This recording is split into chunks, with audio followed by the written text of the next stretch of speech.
Muchas gracias por la invitación. Eh, Gracias por la presentación también, por supuesto. Y estamos pues planteándonos estar aquí la próxima hora y media. Bienvenida a cualquier interrupción, cualquier comentario. La plática hemos conversado previamente en tener un esquema de cómo iremos abordando distintas problemáticas con respecto al periodismo en México. Y en ese esquema no de ninguna manera interrumpen cualquier pregunta, cualquier comentario, cualquier aclaración, cualquier contraargumento. Por supuesto que parto de la noción que queremos entre todos construir un diálogo para tener de alguna manera eh, lecciones compartidas, un análisis construido entre todos a fin de entender, en este caso, una dinámica muy concreta de un país con su libertad de prensa y su derecho a la información, y al mismo tiempo similitudes y diferencias con otras regiones y con otras circunstancias. De verdad, gracias. No puedo empezar esto sin recalcar, lo abordaré más adelante, pero tengo que decirlo desde el principio. Hay que subrayar que cualquier ejercicio de la prensa que se haga en la capital de México, cualquier ejercicio periodístico que se hace desde un medio o incluso desde el freelance en la Ciudad de México, no tiene nada que ver con las condiciones de riesgo que enfrentan mis colegas mujeres y mis colegas hombres periodistas que están en cualquier otro estado de la República. México tiene 32 entidades federativas, somos una república federal. La Ciudad de México, por circunstancias muy específicas, tiene un privilegio de ciertas condiciones de normalidad que no se respiran, que no se viven, por desgracia, en ninguna otra de las entidades. Más atrasada económicamente, más pujante económicamente, no importa.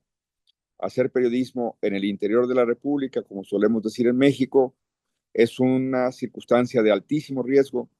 Cuando ustedes revisen las cifras que seguramente Javier les comparte de cómo los organismos que vigilan y que nos acompañan en la defensa de la libre expresión, de la libertad de prensa, de exigir el derecho a la información, la enorme mayoría de las y los periodistas asesinados, acosados, eh, secuestrados, así sea momentáneamente, o desaparecidos, están fuera de la Ciudad de México. En 20 años hay un caso en la Ciudad de México, lamentable, pero la realidad, en 25 años prácticamente, en todo lo que va del siglo XX, la realidad es que en la capital se tienen unas condiciones de ejercicio de periodismo, desde las cuales hablo yo hoy aquí, porque básicamente desde 1994 he desarrollado mi actividad periodística en la capital. Entonces, sirva esto para decir que cualquier cosa que yo exprese, por supuesto, siempre será considerando que mis colegas de cualquier otra parte del país tienen las condiciones mucho más adversas. Voy a empezar con un prólogo un poco histórico, porque parto de la base de que, por supuesto, nadie tiene que tener el contexto de lo que ha sido el siglo XX mexicano en cuanto a la relación entre la prensa y el poder.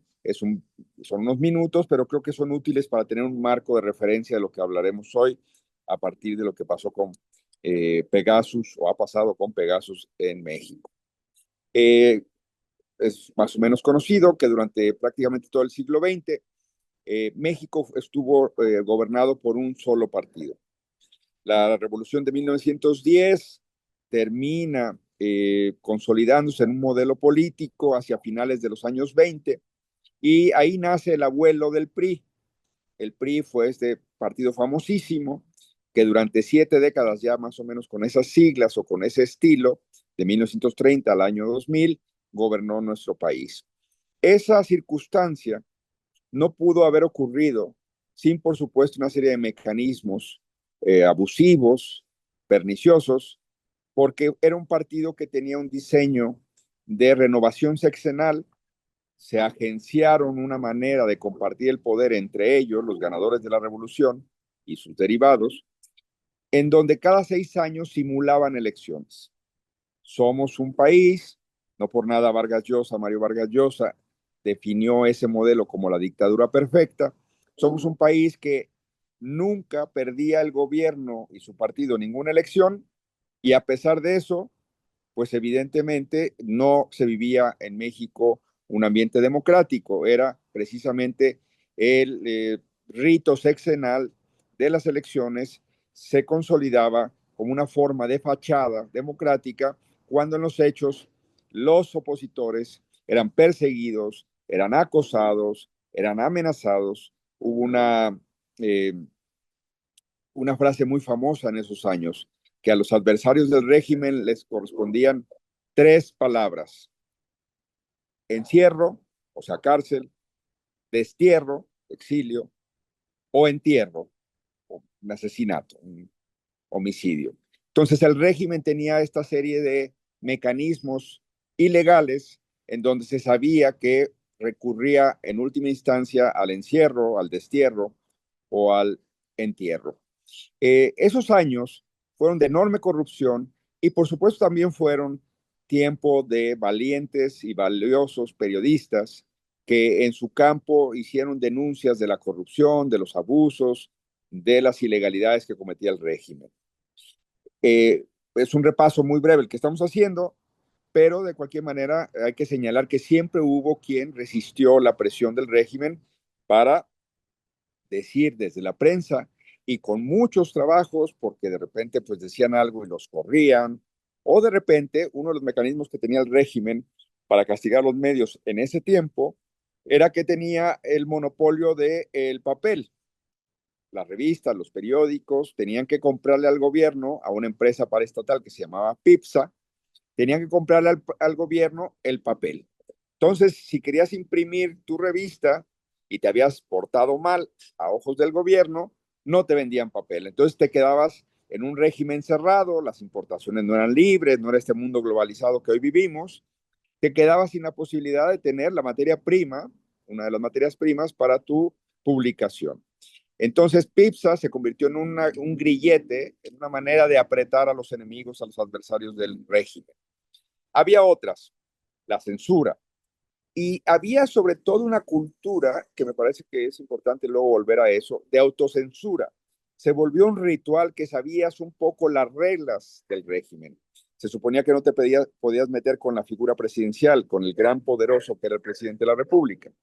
Entonces eran tres las reglas: no te podías meter con el ejército heredero de esa revolución que ya hablábamos, y por supuesto no te podías meter con la Virgen de Guadalupe. Era una sociedad muy católica, muy conservadora en muchos sentidos, incluso los no católicos eran conservadores, o incluso aquí se dice, hay gente que no profesa la religión católica, pero de cualquier manera son guadalupanos.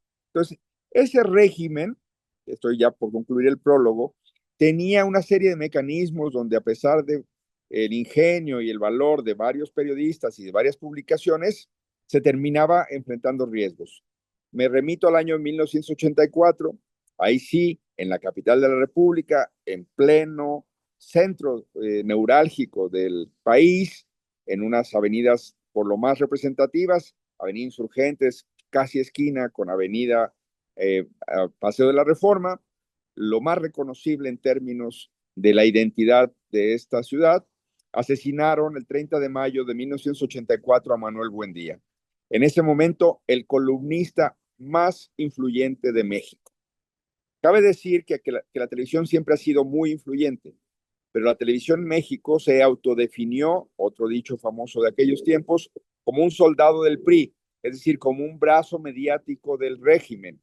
Entonces, en ciertos periódicos, en ese momento, Manuel Buendía publicaba su columna en el Excelsior, se ejercía la crítica, se ejercía la denuncia y se ejercía, por supuesto, el reportaje para desnudar las falencias del régimen priista. Manuel Buendía fue asesinado el 30 de mayo del 84, como decía, en la tarde, a plena luz del día, delante de todos los oficinistas que esa hora iban saliendo de trabajar. Es una zona muy concurrida hasta el día de hoy. Y el mensaje fue claro para toda la prensa: si pudieron matar a Manuel Buendía, ¿a quién no pueden matar en este gobierno, en este régimen? Manuel Buendía nunca se aclaró su muerte. Hay un documental en Netflix bastante bueno, bastante pertinente, si quieren luego acceder a él, y bastante entretenido, está muy bien hecho. Entonces, todo reúne la pieza que se publica en Netflix para dar los distintos ángulos de lo que se ha venido manejando en torno a las causas de la muerte del columnista Manuel Buendía. A mí me gustaría subrayar para los temas que vamos a hablar hoy que el principal sospechoso de la muerte, una muerte nunca aclarada del todo, insisto, pero el principal sospechoso de la muerte que terminó en la cárcel fue el director de la Dirección Federal de Seguridad, la policía política del régimen, una policía que dependía del Ministerio del Interior, que acá llamamos Secretaría de Gobernación. Este señor, José Antonio Zorrilla, terminó en la cárcel, purgó condena como autor intelectual de la muerte de Manuel Buendía. Él siempre dijo que no, él siempre negó su responsabilidad, pero él siempre dijo que le tocaba pagar eso como parte de un acuerdo dentro del propio sistema. Es decir, este régimen priista, esta dictadura perfecta, tenía esta cosa donde sus integrantes también se sacrificaban, se inmolaban y servían de tapadera para otros. Pero para los términos de la plática de que hoy tenemos aquí, imagínense ustedes, la Dirección Federal de Seguridad, el director de ese organismo, que eran al mismo tiempo los espías, eran un sistema de inteligencia. Ellos estuvieron involucrados en la muerte del principal periodista.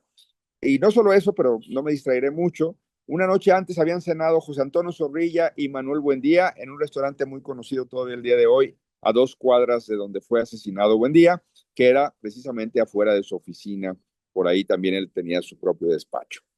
La Dirección Federal de Seguridad desapareció poco después y a partir de entonces comenzó la profesionalización, ya entro ya en el tema que nos reúne hoy, la profesionalización de los sistemas de inteligencia en México.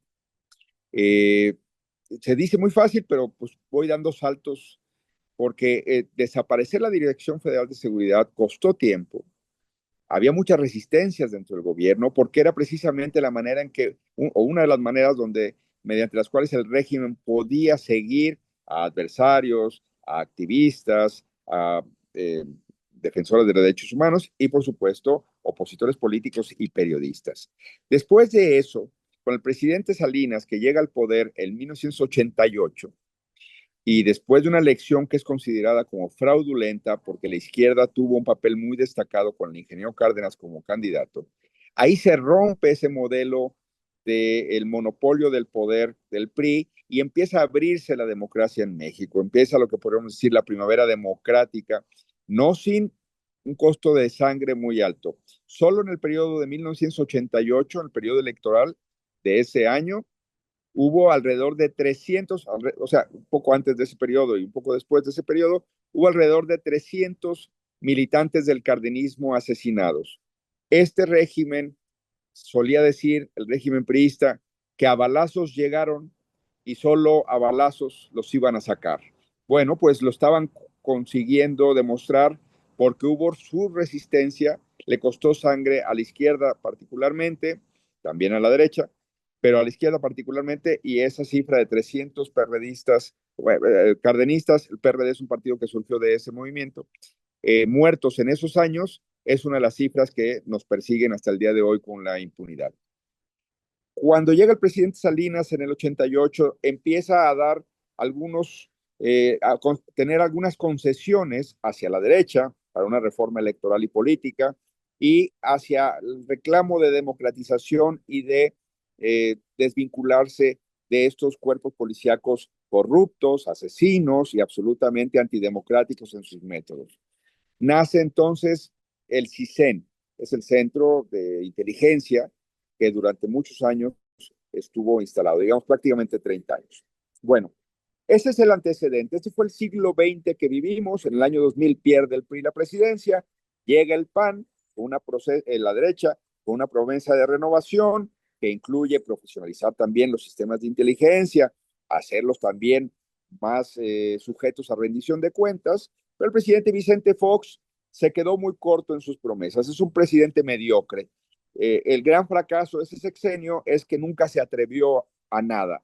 No desmontó el viejo sistema ni dio saltos cuánticos, digamos, para generar nuevas condiciones en todo tipo de la convivencia democrática. Para los términos de la libertad de prensa y el derecho a la información, sí podríamos concederle la apertura, que no la autoría, porque para mí es muy importante subrayar que fue un movimiento desde la sociedad, desde la academia, desde los activistas.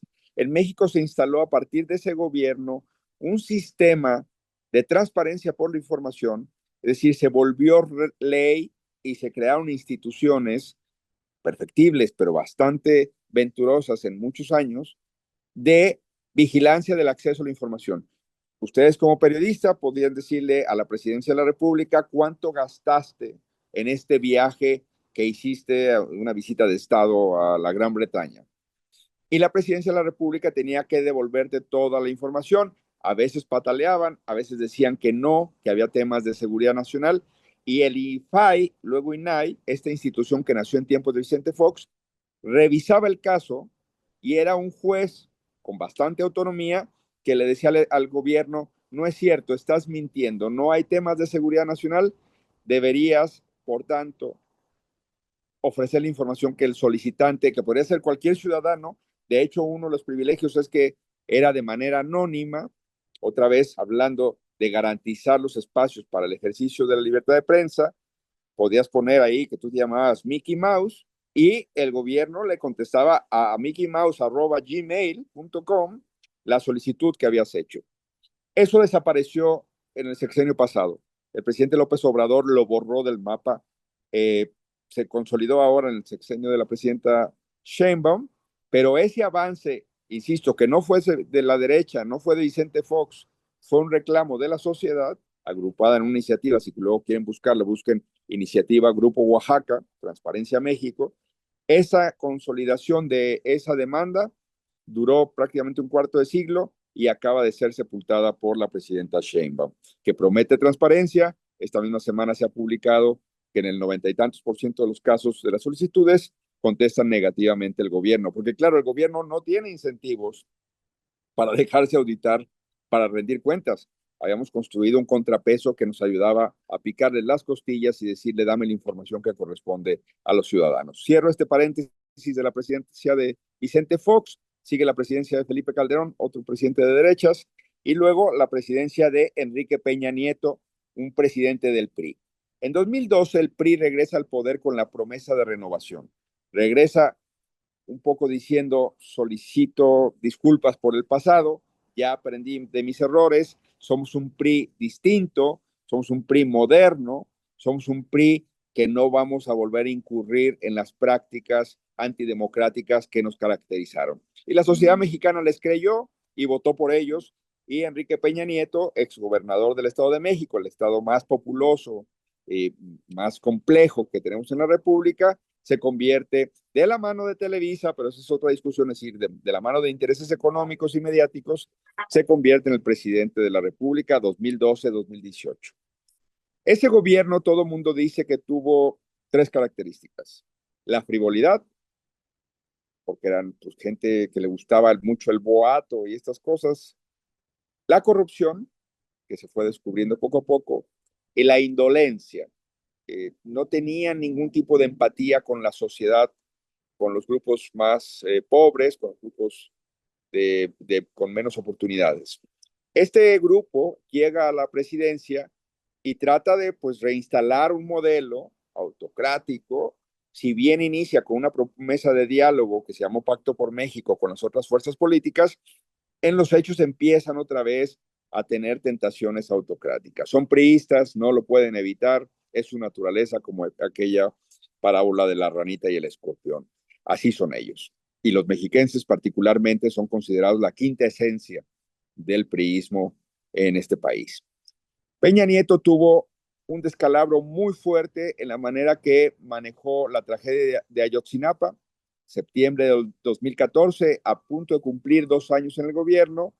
Su administración, que era absolutamente fulgurante, una cosa que reinstaló estos protocolos casi monárquicos en la presidencia, Peña Nieto no entendió la dimensión de la desaparición de los jóvenes estudiantes de la Escuela Normal Rural de Ayotzinapa y la muerte, la desaparición, la tragedia, la muerte de 43 estudiantes ahí en Iguala, unos 200 kilómetros, 250 kilómetros de la Ciudad de México, pero muy conocido, el paso hacia Acapulco, el balneario más popular de este país.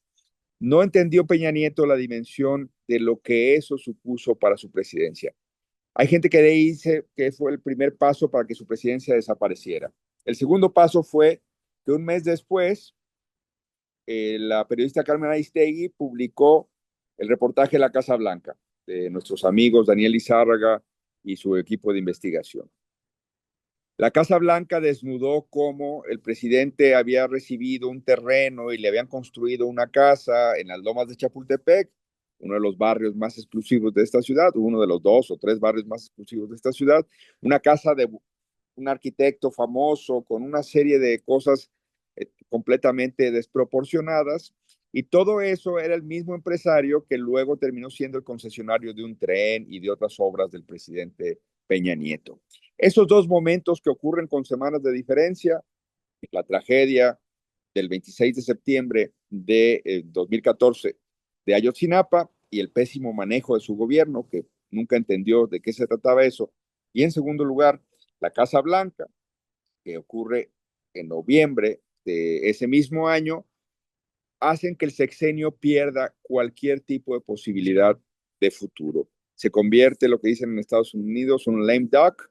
El presidente ya no tiene poder, tiene la administración del Estado, tiene la ley, como digamos, tiene que ejecutar lo que la ley le concede y lo que le obliga, pero ya no tiene fuerza política, tiene un descrédito profundo que le generaron una tragedia por el pésimo manejo policíaco, la corrupción de los policías, del alcalde, del gobierno del estado de Guerrero y por supuesto de las Fuerzas Armadas que también estuvieron involucradas.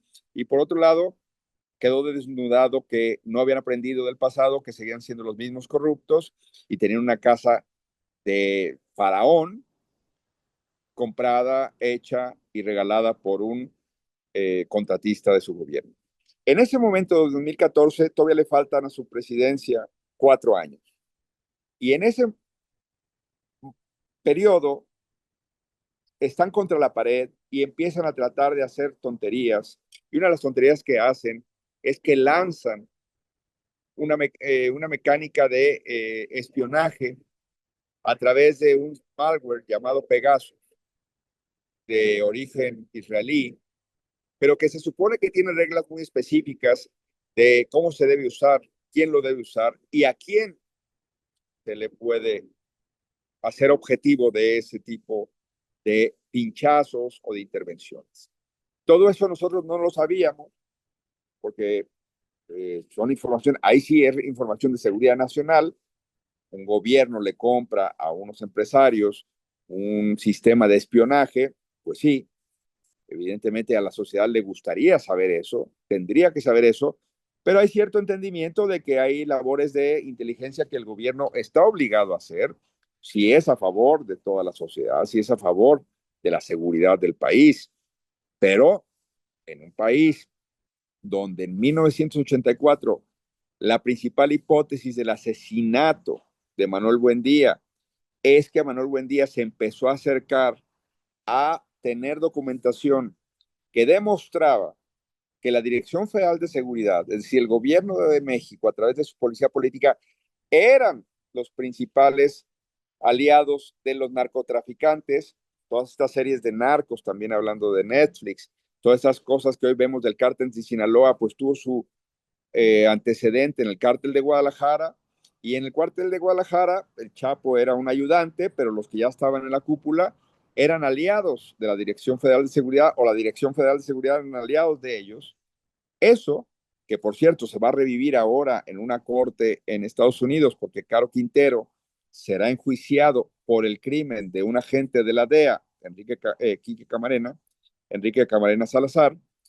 Eso que parece muy remoto, pues véanlo, es muy actual. Estamos hablando de que Manuel Buendía fue asesinado, la hipótesis más consolidada es murió en la sospecha de que el régimen no podía soportar que publicara, que evidenciara los nexos del narcotráfico con las policías y con funcionarios policíacos del gobierno de entonces. Y muere, es asesinado, es silenciado Manuel Buendía.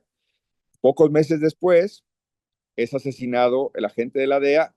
Manuel Buendía fue en mayo del 84, Camarena Salazar fue febrero del 95, 8 meses después. Esos dos eventos nos hablan del involucramiento porque otra vez hubo sospechas y hay cosas probadas. Por ejemplo, Caro Quintero fue ayudado a escapar por la Dirección Federal de Seguridad y la Policía Judicial de Jalisco. Es decir, otra vez el gobierno quedaba exhibido de que sus cuerpos policíacos, en vez de hacer inteligencia, ponían sus recursos en manos de los narcotraficantes. Cuando Caro Quintero es empezado a buscar por el asesinato de Camarena Salazar, se fuga a Costa Rica y en esa fuga es auxiliado ni más ni menos por la Dirección Federal de Seguridad. Por cierto, es una anécdota, pero habla del completo poder que tenían. Esta anécdota, Caro Quintero tenía una acreditación de la Policía Federal. Aquí se le llama charola. Hay un libro estupendo, si quieren leer de esto. Quizá el libro más completo al día de hoy en México sobre la Dirección Federal de Seguridad y los sistemas de inteligencia de México. Se llama La Charola, porque era una cosa como de hojalata, como de bronce, que era muy famosa, la sacaban de la solapa estos agentes y era charoleaban, se volvió un verbo para tener influencias indebidas de acceso a lugares o de irse sin pagar o una serie de cosas. Pero La Charola de Sergio Aguayo Quesada es un libro de referencia obligada para entender esa policía política, ese espionaje y, por supuesto, esos abusos. Entonces, estamos hablando de que en el 2014 el PRI, que había dicho que ya había aprendido y que ya no iba a volver a hacer cosas malas, desarrolla una estrategia para infectar a activistas de los derechos humanos. ¿Por qué activistas de los derechos humanos? Porque en la matanza de los 43 de Ayotzinapa están involucradas las Fuerzas Armadas, así sea por omisión, y fuerzas policíacas de distinto orden. Y por supuesto, hubo grupos, señaladamente un grupo de los jesuitas que se llama el Centro Pro de Derechos Humanos, son gente estupenda, valiente, preparada, comprometida. Este Centro Pro eh, se involucra en la defensa de los 43 de Ayotzinapa. Los 43 de Ayotzinapa son jóvenes de escasísimos recursos, población realmente marginal, que a través de una escuela normal pretendían convertirse en maestros. Entonces imaginemos que al mismo tiempo, en un sistema judicial muy corrupto que sí tenemos en México, era imposible, y estoy hablando judicial en términos de los jueces y de los policías, era imposible para uno de ellos tener un buen abogado en la Ciudad de México que les ayudara a llevar el caso. Por eso los activistas se involucran en la defensa de Ayotzinapa y por eso el Centro PRO se vuelve, lo sabemos en 2017, se vuelve un objetivo del gobierno mexicano indebidamente y empiezan a espiar a activistas como los abogados del Centro PRO Derechos Humanos, a periodistas como Carmen Aristegui, que ya la mencioné con la Casa Blanca, y por supuesto a académicos, gente de think tanks como Juan Pardinas, que estaban también haciendo investigación académica para demostrar que los supuestos avances económicos de este grupo también eran falaces, cuando menos eran mentiras o cosas que no se estaban materializando. Hay entonces en el 2017 la primera revelación por parte del New York Times de que en México Pegasus fue utilizado para infectar los teléfonos de una docena de periodistas, activistas y académicos y que quien nos había espiado era ni más ni menos que el gobierno de Enrique Peña Nieto. Ahí estaba yo, ahí está Daniel Lizárraga, que ya lo mencionamos por la Casa Blanca, ¿y qué pasaba con Pegasus? Aquí pasamos a la segunda parte, la experiencia de Pegasus. Eh, Pegasus en ese momento, ustedes saben, la inteligencia artificial y la tecnología avanza, se escala exponencialmente año con año. Estamos hablando apenas de hace 9 años, pero hoy eso seguramente está muy superado. o todos los indicios es que está muy superado. Pero en el 2016, cuando fueron los pinchazos, cuando fueron las intervenciones, estamos hablando 2015, 2016, de una cosa de ciencia ficción donde te llegaba un mensaje SMS a tu celular con características muy específicas. Sabían el nombre de tu pareja, por ejemplo. Y entonces te decían, tu pareja está en este momento con otra persona, aquí las fotos. Y entonces te volvían muy tentador hacerle clic a ese SMS. Era casi irresistible. Carmen Aristegui recibió mensajes con respecto a su hijo. ¿Y quién no va a tener como padre la tentación, como madre la tentación es que si te dicen algo por SMS sobre tu hijo, hacer clic en ese momento? Es natural, es lo normal, es casi lo obligado. De hecho, hay que señalarlo, el hijo de Carmen Aristegui, menor de edad en ese momento, también recibió en su teléfono pinchazos. Entonces, no tuvieron escrúpulos en el gobierno de Peña Nieto para tratar de saber más de qué estábamos investigando los periodistas, de qué estaban defendiendo los activistas, de qué estaban haciendo investigaciones académicas algunos trabajadores de think tanks. Tenemos entonces que se demuestra a través de Citizen Lab, es una colaboración de autoridades en Canadá, cómo opera Pegasus y cómo nos recogen algunos de los mensajes y hacen pues, un procedimiento pericial, hacen una autopsia, digámoslo, de nuestros aparatos y de nuestras comunicaciones y demuestran una primera generación de infectados de Pegasus.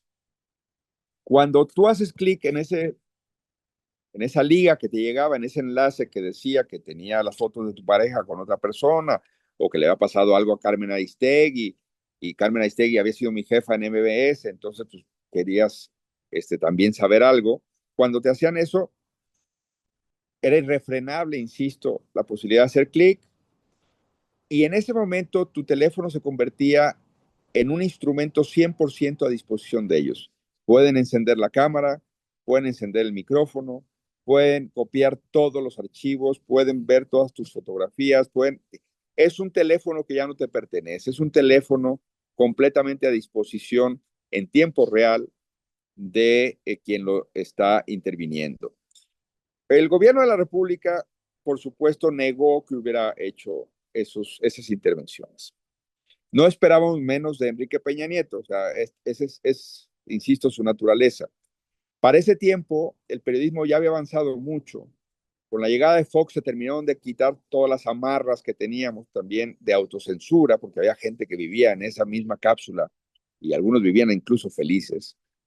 Pero digamos que el juego periodístico y mediático vivió cosas muy distintas desde los 90 hasta hace muy poco, y de eso también hablaremos hoy. Pegasus, al ser revelado esto, lo denunciamos mediáticamente y lo denunciamos ante las autoridades de la Fiscalía General de la República. Cuando me invitaron a hacer la denuncia, yo tenía dudas, pero dijeron, si más denunciamos, van a sentir más la presión de que sí se investigue. México tiene un rango de impunidad de arriba del 98%, 98%. De cada 2 delitos denunciados, ni 2 delitos, de cada 100 delitos denunciados, ni 2 delitos, ni 2 crímenes son investigados y terminan con una sentencia. Entonces, es un país con una sociedad acostumbrada a no denunciar, a no perder el tiempo en una denuncia, salvo que te roben el coche.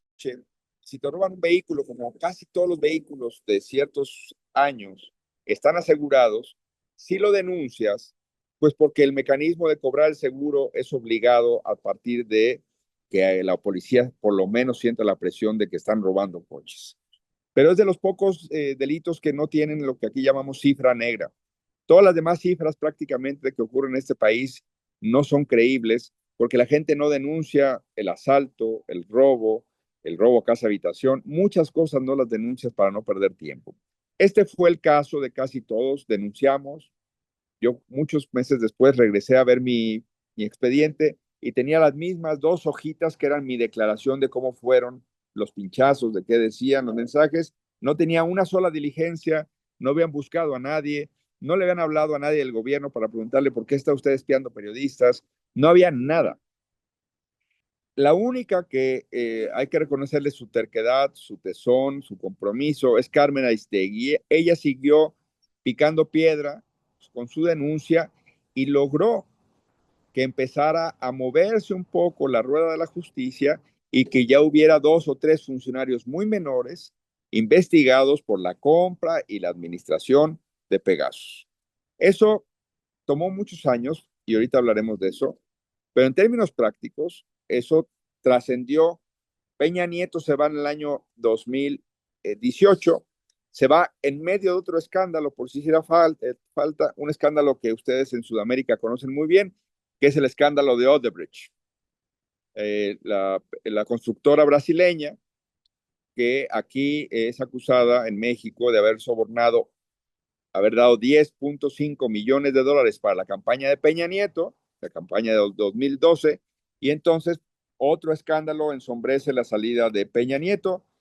De ahí que es más o menos natural que si el PAN en la derecha ya había decepcionado a los mexicanos y el PRI que regresó con promesas de renovación ya había vuelto a decepcionar a los mexicanos, se le da una oportunidad a la izquierda, se le da una oportunidad al presidente López Obrador, a su partido Morena, y ellos llegan con un triunfo contundente en el 2018 y otra vez con una izquierda que venía de eso que hablábamos, de 300 cardenistas, perredistas en los 80 asesinados, esa izquierda que también era heredera de los reclamos de los más pobres, de los asesinados, de los encierros, entierros y destierros en las décadas del PRI del siglo XX, esa izquierda tenía una oportunidad de demostrar y una promesa de que eran diferentes. Ellos siempre dicen, no somos iguales. Es su promesa, además de tener un compromiso manifiesto de que primero los pobres, de que ellos como políticos no son iguales. Lo que nos demostró la realidad es que han sido en este terreno del espionaje iguales en 2 sentidos. El primero es, no ha habido en absoluto una investigación a partir de que llegó el presidente en el 2018, cambió el fiscal general de la República y ese nuevo fiscal no ha tenido ninguna proactividad, ningún empeño, ningún tipo de compromiso para investigar incluso delitos del sexenio anterior, que debería ser algo medio lógico. Es decir, si tienes al gobierno que se fue, uno de los apetitos del nuevo grupo en el poder es exhibir a los derrotados y señalar sus ausencias, sus carencias, sus corruptelas. Bueno, el presidente López Obrador no tuvo ningún tipo de interés particular por investigar, junto con su fiscal Alejandro Gertz Manero, los delitos del caso Pegasus.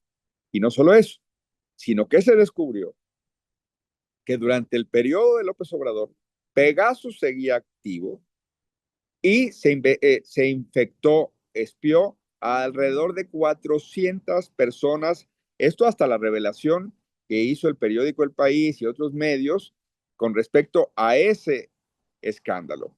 Entonces, hay en el año 2025 ya claramente todo un corte de caja de cómo tenemos en el gobierno de López Obrador la permanencia del involucramiento de agencias del Estado, se supone que de un gobierno de izquierdas, infectados, espiados con Pegasus. Entre ellos, incluso miembros del propio gobierno. Son muy contundentes las pistas con respecto a que el viceministro que estaba encargado de investigar a Ayotzinapa, por eso un poco en el prólogo hice todo este recorrido para mencionar otras cosas como Ayotzinapa, el viceministro encargado de la investigación en derechos humanos de Ayotzinapa fue espiado por las propias Fuerzas Armadas con Pegasus en el gobierno de López Obrador.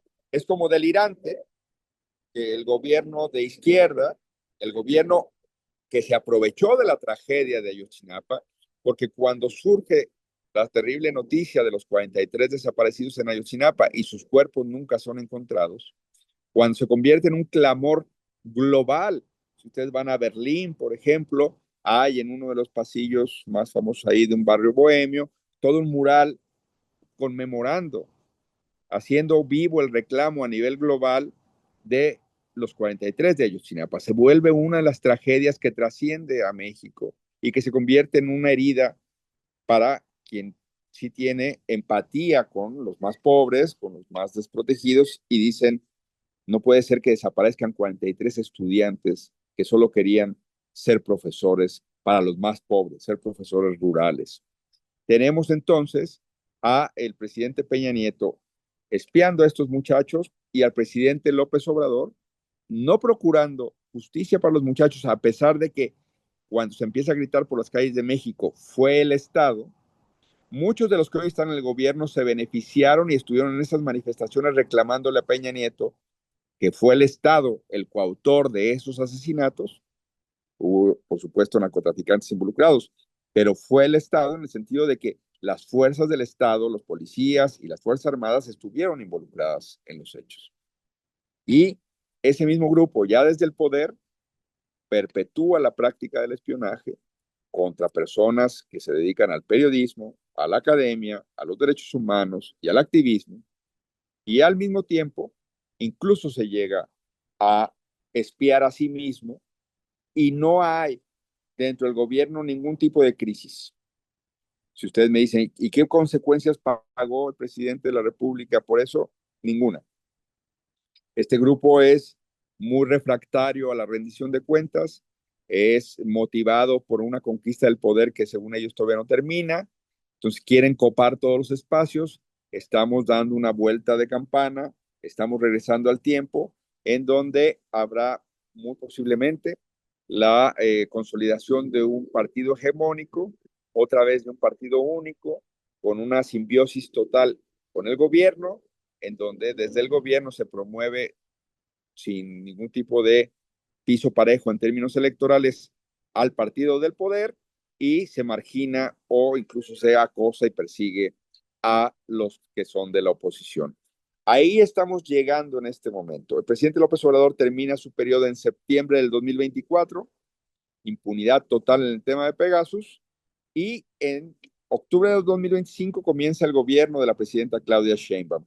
Claudia Sheinbaum se define a sí misma como una hija del 68. El 68 es aquel año convulso en buena parte del planeta, pero que en México se conoce por la matanza del 2 de octubre en una plaza pública de decenas de estudiantes que se habían congregado ahí para protestar por el régimen cerrado de Gustavo Díaz Ordaz, uno de los presidentes priistas que ya hablamos de ese periodo.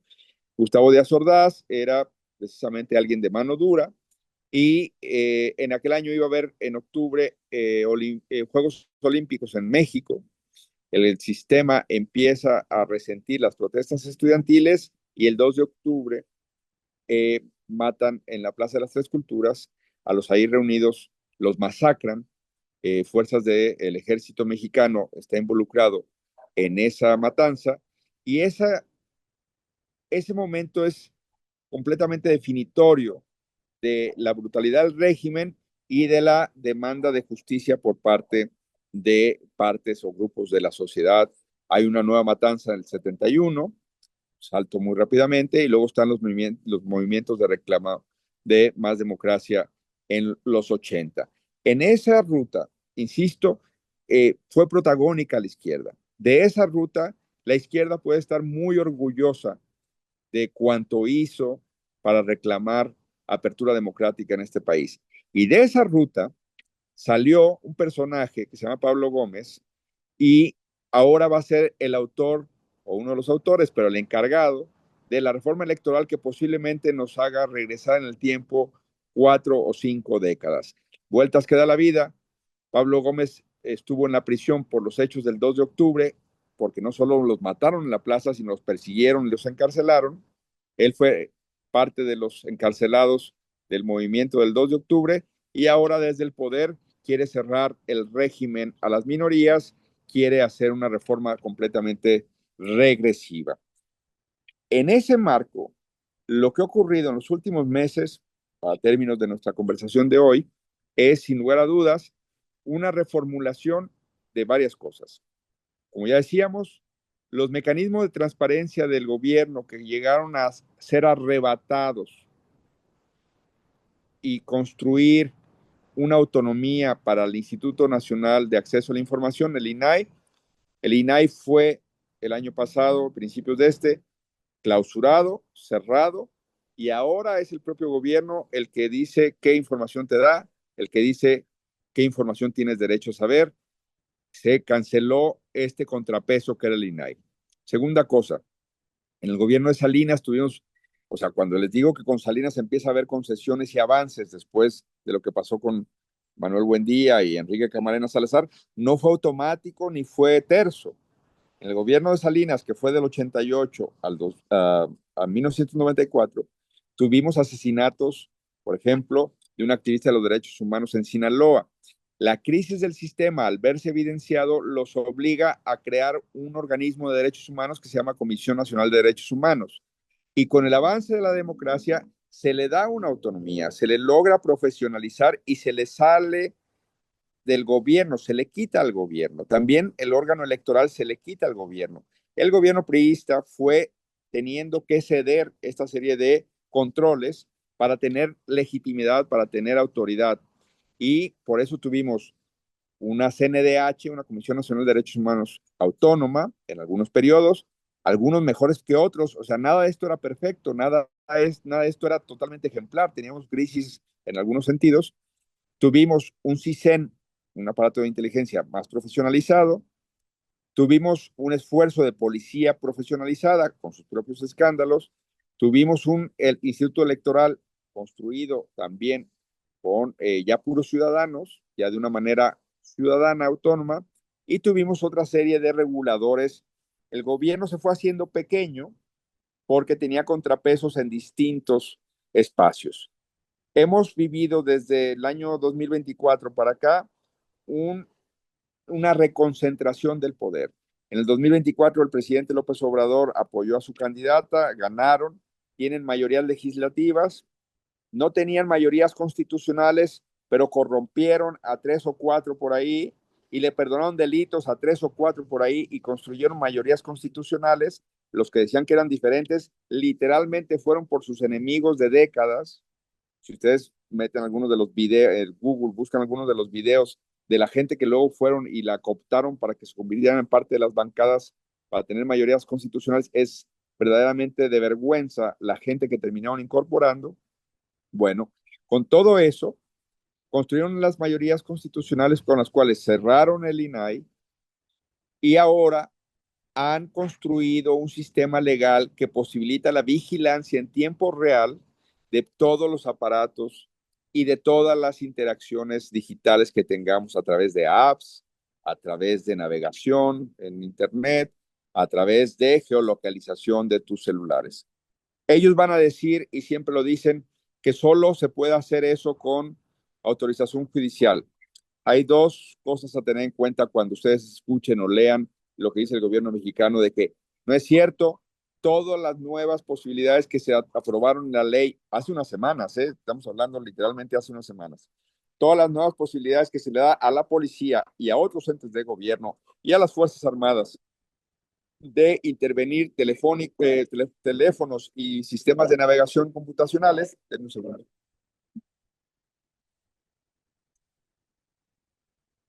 Todas estas eh, nuevas atribuciones que se le está dando al gobierno. Es un poco un momento como el que se vivió en Estados Unidos en el 2001. Después del ataque de las Torres Gemelas, la sociedad dijo, estamos hartos de, bueno, no dijo, pero el esquema que se instaló fue, tienes que sacrificar privacidad, tienes que sacrificar las posibilidades de que nosotros no te rastremos a favor de tener seguridad. Bueno, en México, con el grave problema del narcotráfico y de otros grupos criminales que se dedican a otros crímenes, trata de personas, extorsión, porque no solamente son narcotraficantes, se ha diversificado el problema criminal en México. La gente ha tenido cierta pasividad ahora que el gobierno dice, te voy a intervenir todo. El gobierno dice, no es cierto, siempre tienes que tener el policía o el gobernante, siempre que tiene que tener acceso a una autorización judicial antes de intervenir tu teléfono. Eso es falaz, porque hay una propia excepción de que si por ciertos motivos se tiene que hacer de emergencia, luego se justifica frente al juez.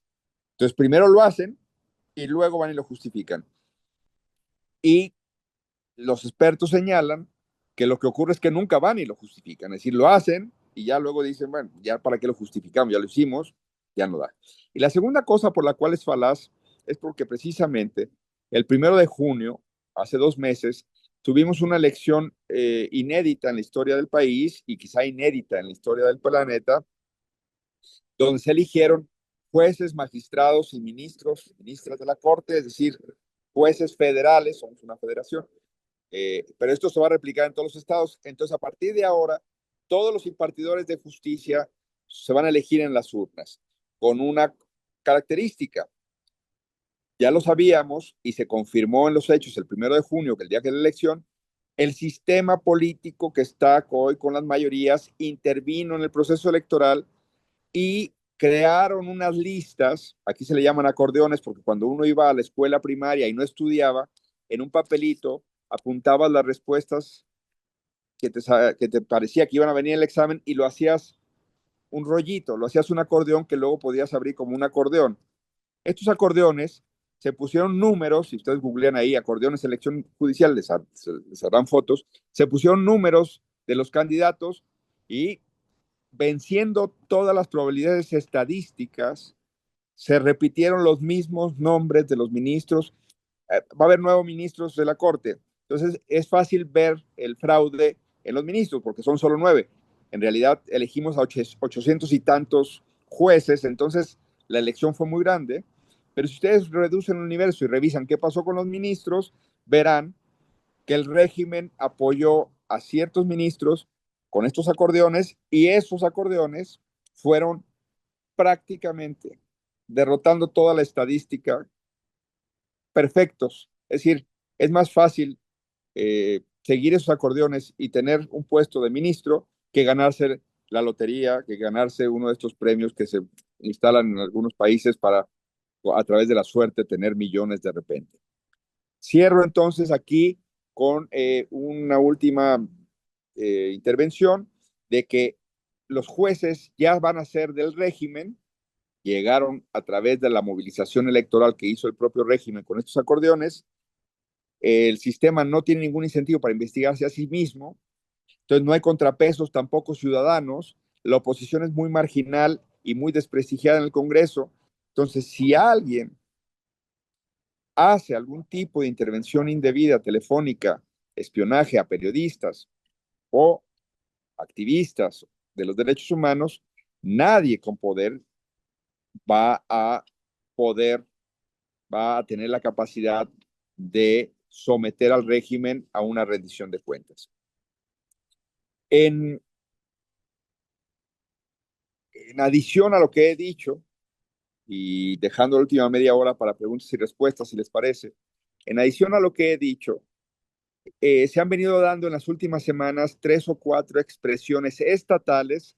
Los estados son soberanos, somos una república, y entonces los estados tienen autonomía, tienen su propio Congreso, tienen su propia constitución política.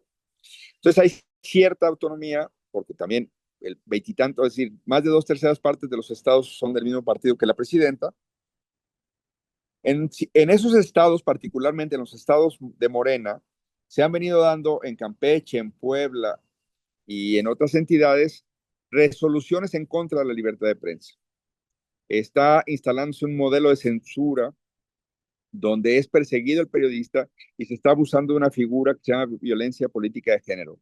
Gobernantes mujeres o legisladoras mujeres señalan que una crítica que se les hace es motivada por machismo, por discriminación a sus capacidades, haciéndola ver como un apéndice de un hombre. O para privilegiar que ya no haya críticas en las redes sociales a estos gobernantes. En Puebla particularmente hay una llamada ley censura. En Campeche la gobernadora está promoviendo, persigue a un portal de noticias y lo mismo está ocurriendo en un caso emblemático. Los invitaría, es bien interesante lo que está ocurriendo con un tema que se llama dato protegido. Una ciudadana dijo que un importantísimo miembro de Morena, que fue ni más ni menos presidente de la Cámara de Diputados hasta hace muy poco, hoy sigue siendo altísimo funcionario de la Cámara de Diputados, eh, había hecho un berrinche, había hecho una serie de desplantes para que su esposa fuera premiada con una candidatura. Más o menos, lo cito de memoria, eso decía el mensaje en una red social que puso una ciudadana. ¿Qué ocurrió? La diputada se sintió agraviada, tiene derecho, fue ante un juez, tiene derecho, y un tribunal decretó que la ciudadana tendría que disculparse durante 30 días seguidos mediante un tweet, un mensaje posteándolo 30 días seguidos, disculpándose, 30 días seguidos disculpándose. Parece un castigo medieval, una cosa propia de una circunstancia absolutamente autocrática. Eh, Todavía no se sabe muy bien cómo, pero la ciudadana ha logrado revertir ese caso y se ha convertido en un ejemplo de resistencia desde la ciudadanía, porque ha sido muy creativa en la manera que todos los días publica, postea su disculpa y con una sutileza y una ironía se burla de la pena que le han impuesto, aunque ha tenido que también pagar dinero y ha tenido que, será inscrita en un registro nacional de violentadores de género. Son cosas graves, porque ya que te inscriben ahí, la próxima vez ya tienes agravantes para otros delitos o cualquier falla que tengas. Pero en todo caso es un estudio de caso muy interesante para ver cómo desde la ciudadanía también se resiste estas cosas que desde el poder se han podido instalar o se están pretendiendo instalar. En México, cuando éramos estudiantes de periodismo, todos sabíamos que el régimen, sobre todo los de mi edad, que estudiamos cuando el PRI era muy poderoso, que el régimen siempre te espiaba. Era una cosa que dábamos por sentada. Yo estuve en la universidad del 87 al 91, entonces ya les dije, 3 años después del asesinato de Manuel Buendía o 2 años después del asesinato de Camarena Salazar. De hecho, yo soy de Guadalajara, la misma ciudad donde mataron a Camarena Salazar. En, en ese sentido, para periodistas de una generación, el espionaje lo das un poco por descontado. Sabes que tienes que lidiar con eso. Pero es muy importante señalar que no es trivial el caso de Pegasus. Porque lo que hace Pegasus no solo te afecta, no solo te genera incertidumbre sobre tu seguridad, tu vulnerabilidad. Eso, por supuesto, lo hace, te toca, te hace sentir perseguido y monitoreado. Y, por supuesto, eh, en la posibilidad de ser chantajeado, extorsionado, querrán saber cosas que no son de su incumbencia y que querrán usar contra ti. Pero más allá de eso, que no es menor, pero más allá de eso, hay una cosa muy perniciosa en términos de libertad de expresión y derecho a la información. Te aísla, generan en tus fuentes, generan en la gente que tú buscas miedo y temor de reunirse contigo. Estoy en estas oficinas que me ven hoy, aquí producimos eh, podcast, es uno de mis trabajos en la plataforma Así Como Suena, y produjimos hace poco una serie que se llamó Escándalo Mexicano, una serie muy buena, donde por cierto hay un capítulo sobre Buendía que yo hice el guión. Pero hablando de otras cosas, a mi colega Daniel Izárraga le publicamos hace poco su historia personal de cómo fue expulsado de El Salvador por Bukele. Es muy relevante, tiene un mes que lo publicamos, búsquenlo, Así Como Suena, podcast, Daniel Izárraga, Bukele, y les aparecerá en Spotify, en donde ustedes vean sus podcasts. Daniel Izárraga, que fue espiado con Pegasus, por supuesto, lo que hacen y lo que está pasando terriblemente con los colegas del Salvador en caso extremo, es que te aíslan, es que terminan dejándote sin la materia prima fundamental. Si antes el PRI te quitaba el papel, si antes te corrían de un medio, ahora te quitan algo más fundamental. La posibilidad de que tus fuentes confíen en ti, de que sientan la seguridad de acercarse y decirte algo, porque no saben si cuando estableciste la cita vía un WhatsApp, vía un telefonema, vía un Telegram, ellos ya sabían que ibas a verte contigo y que iban a verse y ellos te pondrán a ti como fuente de información en la mira. Y los ciudadanos, las ciudadanas, los funcionarios públicos honestos que los hay, los especialistas honestos, los expertos, los comprometidos abogados de los derechos humanos como del Centro PRO y muchos más, también tienen miedo y es natural y también tienen que cuidar, también tienen una familia a la que no quieren poner en vulnerabilidad. Ese es el principal reclamo que se tiene con el gobierno que se dice de izquierda, que habiendo ello padecido eso, no solo no procuraron justicia para los espiados en el 2016-17, 15, 2016-17, tiempos de Peña Nieto, sino que perpetuaron la práctica, traicionaron sus principios y, por supuesto, están contribuyendo a, de su parte, el empobrecimiento de las libertades y de la vida democrática de México, porque al espiar hacen más difícil el trabajo de los periodistas al llegar a la información, a las fuentes. Nos vuelven unos apestados, nos vuelven tóxicos, nos vuelven, por supuesto, gente que los pone en peligro. Y si ya de por sí toma mucha valentía para alguien que sabe de un documento, de una corruptela, de un crimen, de un delito, y quiere acercarse a nosotros. Si hemos trabajado por años esas fuentes y de repente tienen algo que les sirve a la sociedad, será más complicado, se lo pensarán dos veces, porque saben que el gobierno se ha convertido en un ente que ilegalmente, antidemocráticamente, vigila a sus ciudadanos y, por supuesto, a los periodistas. Creo que esa es la más grave de las eh, promesas fallidas del presidente López Obrador y hasta hoy también está quedando en falta la presidenta Sheinbaum, porque Pegasus, o como se llamen ahora, porque ya descubriremos cómo se llaman, los mecanismos de información y de espionaje, esos mecanismos que deberían ser para dirigirse hacia delincuentes, se han dirigido con el priismo y con Morena hacia activistas, académicos, defensores de los derechos humanos y también periodistas.